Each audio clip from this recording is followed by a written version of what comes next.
Sometimes the quietest moments are the heaviest. You finish a phone call where someone needed you, really needed you. You listened, you reassured, you steadied everything that was shaking. Then the call ends.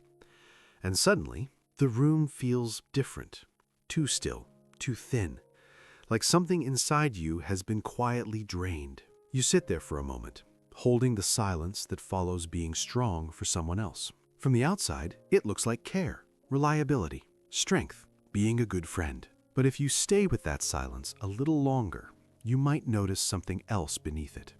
A strange emptiness, a quiet fading. Like each time you hold everyone else together, a small part of you steps further out of view. We usually call this being dependable, supportive, the stable one.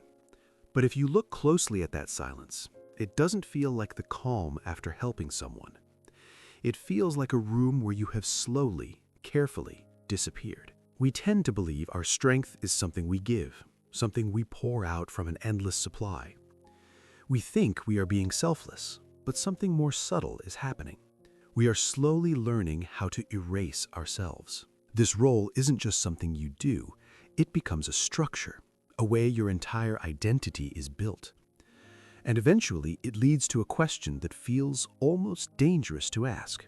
Who are you allowed to be when you are no longer useful? It begins with something small, almost invisible. You stop letting people see you in the messy middle. When you struggle, you don't reach out while it's still raw. You wait. You wait until you understand the emotion, until you've learned something from it, until your pain can be explained clearly, calmly, neatly. You only allow yourself to be seen once you are back in control. It looks like maturity, but something deeper is happening.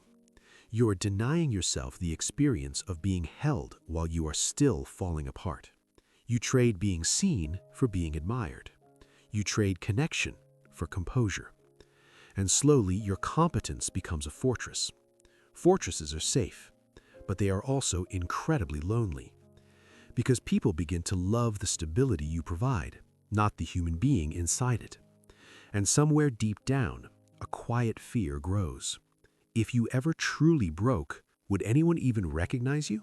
This is Clarity Quest, a place to slow down, look inward, and meet the person beneath the roles we perform. Over time, this role stops being something you do and becomes who you are. You become trapped inside your own reputation. You see it when you finally try to speak honestly, that subtle discomfort in people's eyes, that unspoken expectation that you will return to being the grounding one. They don't mean harm, but they built their stability around your permanence. And slowly, something sharp begins to form inside you. A quiet resentment when the phone rings. A sudden heaviness when someone says, "Can I talk for a minute?" Not because you stopped caring, but because you are performing a role that no longer fits, and you don't know how to step out of it. You fear that if you stop being the strong one, there will be nothing left of you. You've spent so long anchoring everyone else, you forgot you were meant to move too. Eventually, the weight becomes physical, tension in your jaw, pressure in your chest, a tiredness that never fully leaves. You tell yourself this is strength, but the deeper truth is quieter. You carry this weight so you never have to be vulnerable. And this is where the realization shifts. Your strength is not just who you are.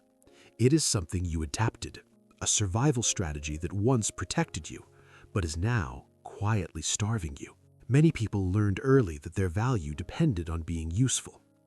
Maybe there wasn't room for your needs growing up. Maybe stability depended on you being the calm one. Maybe being needed felt safer than being seen, so you learned self-sufficiency. You learned control. You learned to survive alone. But true safety is not surviving everything alone. True safety is knowing you don't have to. When you step back and look at this life from a distance, something becomes clear. Your emotional world begins to narrow. You cannot be too joyful. Someone else is hurting. You cannot be too angry. Someone else is fragile. You cannot be too overwhelmed. Someone else needs you steady. So your inner world flattens. You become consistent, reliable, steady, but also muted. You look ahead and see a future where people keep leaning and leaning and leaning, until one day you collapse, quietly, without warning. And the most haunting part, you trained everyone to believe you never needed support. You hid your burden so well, they believe it doesn't exist. You are surrounded by people, yet you are the only one in the room who is alone. Something else happens too. When you are always the helper, you are never the equal. You become the expert, the rescuer, the stable one. And without realizing it, you place distance between yourself and everyone else. You trust them with your stories, but not with your weakness. Your kindness becomes a quiet barrier. So we return to the question that shaped this entire journey. Who are you allowed to be when you are no longer useful? The answer is simple and devastating. You are allowed to be a person, not a solution, not a resource, not a pillar, just a person. But to reach that place, something difficult is required. You must be willing to disappoint people, to not have answers, to not fix things, to let silence exist without filling it, to stand in uncertainty without performing stability. This is not weakness. This is the deepest form of strength there is. The courage to dismantle the fortress you built to survive. The shift is not from caring to not caring. It is from being needed to being known. One is a role, the other is a relationship. When you stop performing strength, something changes. The imbalance disappears. And in its place, something real can finally grow. Mutual presence, shared weight, unfiltered connection. So as you move through this week, notice the moment you feel the urge to hold everything together. Notice the moment you feel yourself becoming the stable ground again. And for just a moment, try setting the weight down, quietly, gently, without explanation. Just be a little less useful, and see who stays beside you anyway. You may discover the world does not collapse when you stop holding it up. You may discover the ground is stronger than you remembered. And maybe the goal is not to stop caring, and it isn't to become someone who never shows up for others. Maybe the goal is simply this: to remember that you are not only the one who holds, you are also someone who deserves to be held.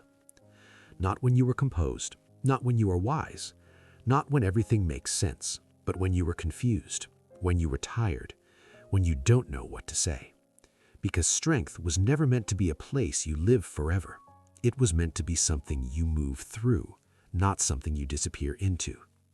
And maybe real connection begins the moment you stop being the steady ground for everyone else and allow yourself to stand on the same uncertain ground together. Right now, in the quiet around you, nothing is asking you to fix anything. Nothing is asking you to carry anyone. You are allowed to simply exist here, breathing, feeling, being, not a pillar, not a solution, just a person. And maybe that is where real rest begins.